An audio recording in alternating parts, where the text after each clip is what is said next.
అనేది నేను చెప్తాను. Okay okay okay Ajay Kumar గారు, వైఎస్ఆర్ కాంగ్రెస్ పార్టీ నాయకులు. సో అజయ్ కుమార్ గారు గుడ్ మార్నింగ్ అండి.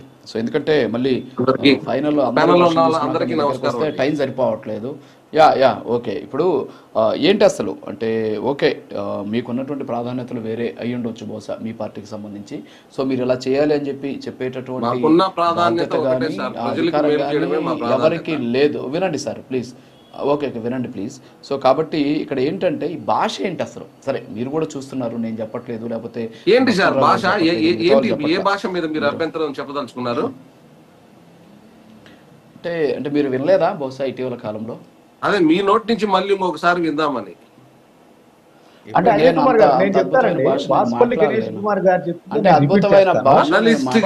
అనలిస్ట్ గారు ఎవరైతే ప్యానల్ లో ఉన్నారో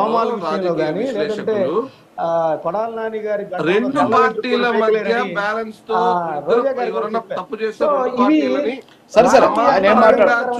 మాట్లాడితే బాగుండేదేమో అనిపిస్తుంది. మొత్తం వైఎస్ఆర్సీపీని దూషించడమే పనిగా పెట్టుకున్నట్టుగా నాకు అనిపిస్తుంది. ఎందుకంటే పెద్దలు, నేను ఇప్పుడు 2-3 డిబేట్లు మాట్లాడాను ప్యానల్లో ఉండి. మస్తాన్ రావు గారు మీ పార్టీ నుంచి వచ్చారు, మీకు తెలీదు. మస్తాన్ రావు గారు మీ పార్టీలో ఒక అద్భుతమైనటువంటి వ్యక్తికి ఆయన సలహాదారుగా పనిచేశారు. ప్రస్తావించింది రెండో విషయం సార్, 4వ తరగతి అదే అప్పటికి రాలేదు అనుకుంటా, నాకు తెలిసి అప్పటికి అజయ్ కుమార్ గారు రాలేదు. మన శరీరంలో భాగమే. Okay very good. భాగమేనా ఇటీవల కాలంలో మనం విప్పి చూపించుకోవచ్చు. అయితే మీరు చెప్పినట్టు సార్ ఒకటి భాష అనేది కాదు సార్, భాష అనేది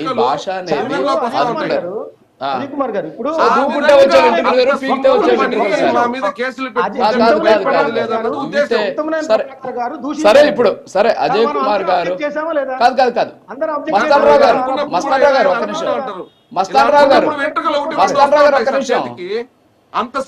సరే వెంట్రుక పీకడం అనేది తప్పు కాదు. Very good. ఓకే దాని గురించి మాట్లాడదాం. ఓకే అజయ్ కుమార్ గారు సరే ఓకే వెంట్రుక పీకడం మీ దృష్టిలో తప్పు కాదు, శరీరంలో ఉన్నటువంటి అవయవాలు చూపించినా తప్పు లేదు మీ దృష్టిలో. ఓకే సరే మీ వర్షన్ పక్కన పెడదాం. సరే ఇప్పుడు ఏంటి మీ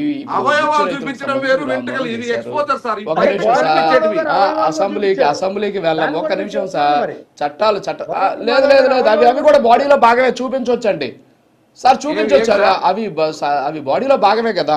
సరే మీరు కావాలంటే మీరు చూపించుకోండి, మీరు కావాలంటే మీ అవయవాలకు సంబంధించి మీరు పీక్కుంటారో ఏం చేస్తారో మీ ఇష్టం అది. సరే మీరు దూకోవడం వేరు, పీక్కోవడం వేరు. ఒక్క నిమిషం అండి, ఒక్క నిమిషం అజయ్ కుమార్ గారు చూసేవాళ్ళు అవుతున్నారు. ఒక్క నిమిషం ఆగండి ప్లీజ్. ఇప్పుడు చూసేవాళ్ళు అవుతున్నారు, ఎంట్రుకలు పీక్కోండి, రోమాలు పీక్కోండి. ఆ హావభావాలేంటి? కాదండి ఆ హావభావాలేంటి? ఆయన చెప్పారు ఇప్పుడు దాకా మస్తాన్ రావు గారు మాట్లాడుతూ చెప్పారు, టీటీడీకి సంబంధించిన ఒక బోర్డు మెంబర్ వెంకటేశ్వర సన్నిధిలోనే బూతులు మాట్లాడారు. ఇలాంటి మాటల్ని ఖచ్చితంగా ప్రతి ఒక్కరు కూడా ఖండించాలి అని ఆయన చెప్పారు. మరి దాని గురించి మాట్లాడుతుంటే మీరు అవయవాలు మీరే ఖండించాలా? ముందు మీరే ఖండించింది. అవును మీరే ఖండించాలి. మీరు ఒక్కరే కదా, అందరూ కూడా ఖండిస్తారు. అందుకే సార్ ఒక్క నిమిషం వినండి. టీటీడీ బోర్డు మెంబర్ వాడినటువంటి భాషని తీవ్రంగా మేము ఖండిస్తున్నాము. ఆయన్ని బర్తరఫ్ చేయాలని కూడా డిమాండ్ చేస్తున్నాము. సారీతో సరిపెట్టకూడదు. Very good. ఓకే సరే అసెంబ్లీకి వెళ్ళాం. మనం ఇక్కడ అడుగుతున్నది ఏంటి? అసెంబ్లీకి వెళ్ళాం, ఎన్నికల కోడ్ ఉంటుంది, ఆ కోడ్ని గౌరవించాం, కోర్టుకి వెళ్ళి సాక్ష్యం చెప్పాం. పాప మా కోడికత్తి సీను ఎన్నో రోజులుగా వెయిట్ చేస్తున్నారు. జగన్ గారు వచ్చి ఒక సాక్ష్యం చెబితే ఆ కేసు ఏదో తేలుతుంది. కనీసం వాటి మీద గౌరవం ఉందా? ఓకే అవయవాలు మీరు చూపించుకోండి, వాటి గురించి ఏమైనా మాట్లాడుకోండి, రోజా గారి గురించి బండారు సత్యనారాయణ అనే వ్యక్తి రోజా గారి గురించి ఎవరు మాట్లాడినటువంటి ఎవరు మాట్లాడినా తప్పే, అనిపిస్తా ఉందా? ఎవరు మాట్లాడినా తప్పే, మీకు అది అర్థం కాల. బహుశా మీరు లేట్ గా వచ్చినట్టున్నారు అజయ్ కుమార్ గారు, బహుశా మీరు లేట్ గా వచ్చినట్టున్నారు. మీరు నా ఇంట్రొడక్షన్ చూసినట్లేదు. బహుశా ఎవరు మాట్లాడినా తప్పే అజయ్ కుమార్ గారు. మీరు భాష ఇప్పుడు మీ వాళ్ళు మాట్లాడిన భాష వేద పట్టణం అని మీరు అన్నారు. బండారు సత్యనారాయణ గారు రోజా గారిని మీరు అంత తీవ్రమైన మాట్లాడారు కదా. అజయ్ కుమార్ గారు ఒక నిమిషం ఉండండి, డిబేట్ జరగనివ్వండి. ఇప్పుడు ఈ వ్యవహారాలు కాదు ఏంటి అసలు మీరు ఇప్పుడు చట్టాలు ఇప్పుడు అసెంబ్లీకి వెళ్ళాలి నెంబర్ 1 ప్రశ్న ప్రజల నుంచి ఆదరణ మేమేమైనా మాట్లాడితే తప్పు జరిగిపోతుంది. చట్టాన్ని ఎవరు గౌరవించలేదు సార్ చట్టాన్ని. మాట్లాడండి. మిర్చి యార్డుకి వెళ్ళి రైతులకి మద్దతు ధర ఇవ్వమని అడగడం తప్పెందుకు అవుతుంది సార్? ఏ రకంగా తప్పు సార్ అది? అవును కరెక్టే. అది చట్టాన్ని గౌరవించకపోవడం ఎందుకు అవుతుంది? ఒక మదనం పొంగనూరులోని ఒక ప్రాంతంలో ఒక పోలీసు కన్నుపోగొట్టారు సార్. చట్టాన్ని ఎవరైతే రక్షిస్తారో వాళ్ళని తెలుగుదేశం పార్టీ కేడర్ రాళ్లేసి జ్ఞానేంద్రియాల్లో ఒకటైన అతి ముఖ్యమైన కన్నును పోగొట్టారు. ఇప్పటి వరకు ఆ పార్టీ క్షమాపణ చెప్పలేదు, ఆ కుటుంబానికి కనీసం న్యాయం చేయలేదు. ఇది ఎంత భయంకరమైన అంశం సార్ ఇది. మీరు ఆలోచించండి. భాష అంటే జేసీ ప్రభాకర్ రెడ్డి గారు జగన్ గారి గురించి మాట్లాడినంత నీచమైన భాష మా పార్టీలో ఎవరు మాట్లాడలేదు సార్. మా పార్టీలో ఎవరూ మాట్లాడలేదు అటువంటి నీచమైన భాష. సాక్షాత్తు అసెంబ్లీలో బోండా ఉమా గారు ఏం చెప్పారు సార్?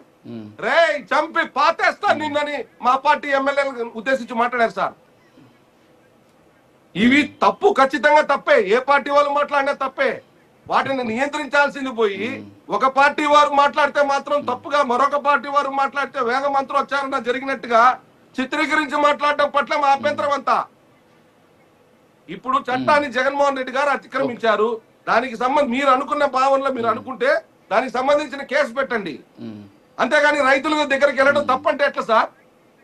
రెండవది, చిన్న పాప ఆప్యాయంగా దగ్గరికి వెళ్తే ఆప్యాయంగా దగ్గరికి వెళ్ళినటువంటి పాపను గురించి కూడా ట్రోల్స్ చేస్తారా? వాళ్ళ నాన్న పెద్ద ధనవంతుడు అంటారా? వాళ్ళకి పెద్ద పెద్ద అపార్ట్మెంట్లు ఉన్నాయని అంటారా? అసలు ఉండొచ్చు లేకపోవచ్చు. అంటే ధనవంతుల అభిమానం చూపించకూడదా లేదా పేదవాళ్ళ అభిమానం చూపించకూడదా? అభిమానానికి దానికి ఏం సంబంధం సార్? అవి కూడా ట్రోల్ అవుతాయా? అంటే ఎటు తీసుకెళ్తున్నారు? ఇప్పుడు సూపర్ 6 అమలు మీద చర్చ లేదు, దావూస్ నుంచి వచ్చినటువంటి కంపెనీల మీద చర్చ లేదు, మన రాష్ట్ర పురోగతి మీద చర్చ లేదు, ఎన్ని హైవేలు వేస్తున్నామో ఎన్ని రోడ్లు వేస్తున్నామో చర్చ లేదు. చర్చ ఏంద్రా అంటే జగన్మోహన్ రెడ్డి గారు ఒక పాప వెళ్ళింది, ఫోటో తీసుకునింది. ఇది దీనివల్ల ఎవరికి వచ్చిన నష్టం ఏముందో నాకు అర్థం కావట్లా. దాని మీద డిబేట్ చేస్తారు. మిర్చి యార్డుకి వెళ్ళారు, రైతులకి కనీసం మద్దతు ధర కావాలని వాళ్ళు వాళ్ళ గోడు వెళ్ళబోసుకుంటే వెళ్ళి వాళ్ళకి కేంద్రానికి తెలియజేయాలని చెప్పి నిరసన కోసం వెళ్ళారు. అది నిరసన కూడా కాదు, పరామర్శ లాంటిది. వెంటనే అది తప్పు అయిపోతుంది. చట్టాల మీద గౌరవం లేదంటే ఎవరెవరు ఎంత భాష. ఇప్పుడు మన పవన్ కళ్యాణ్ గారు ఎటువంటి భాష మాట్లాడారు సార్? వైసీపీ నా కొడకల్లారా గుట్టలూడ తీసి మోకాళ్ళ మీద కూర్చోబెట్టి ఒక్కొక్కరిని కాళ్ళు చేతులు విరగొడతారనే భాష మాట్లాడలేదా సార్? దాన్ని ఏమంటారు సార్? అది వేద మంత్రోచ్చారణ అంటారా? ఇవన్నీ ఫుల్ స్టాప్. మీలాంటి విఘ్నులు, మీలాంటి ఒక జర్నలిజం లో విప్లవాత్మకమైన మార్పులు కోరుకునే వ్యక్తిగా మీలాంటి వాళ్ళే వీటిని నియంత్రించాలి. ఇవి ఖచ్చితంగా తప్పని, అలాంటి వాళ్ళని డిబేట్లకు పిలవకోకుండా ఖచ్చితంగా ఆపాలి. అలాంటి వాళ్ళు మాట్లాడితే దాన్ని ప్రచారం చేయకుండా ఆపాలి. ఇలాంటివి ప్రచారం చేస్తే జరిగే పొరపాట్ల వల్ల ప్రజలు ఎంత ఇబ్బంది పడతారో కాబట్టి అటువంటి నాయకుల మీద జర్నలిస్టుల కేసులు పెట్టాలి. అప్పుడు ఈ వ్యవస్థలో మార్పు వస్తుంది. ప్రతిదాన్ని రాజకీయం చేసి మాట్లాడమే సార్. ఇప్పుడు తెలుగుదేశం పార్టీలో ఉన్న వాళ్ళు, జనసేన పార్టీలో ఉన్న వాళ్ళు అందరూ శుద్ధ పూసలు అంటే మన దొండకాయ కథ, మన దొండకాయ ఏంది సార్? అది ఎంత ఘోరమైంది. ఇలాంటి ఘటనలు, ఇలాంటి సంఘటనలు చాలా ఉన్నాయి. వీటి వల్ల ప్రజలకు వచ్చే ప్రయోజనం ఏం లేదు.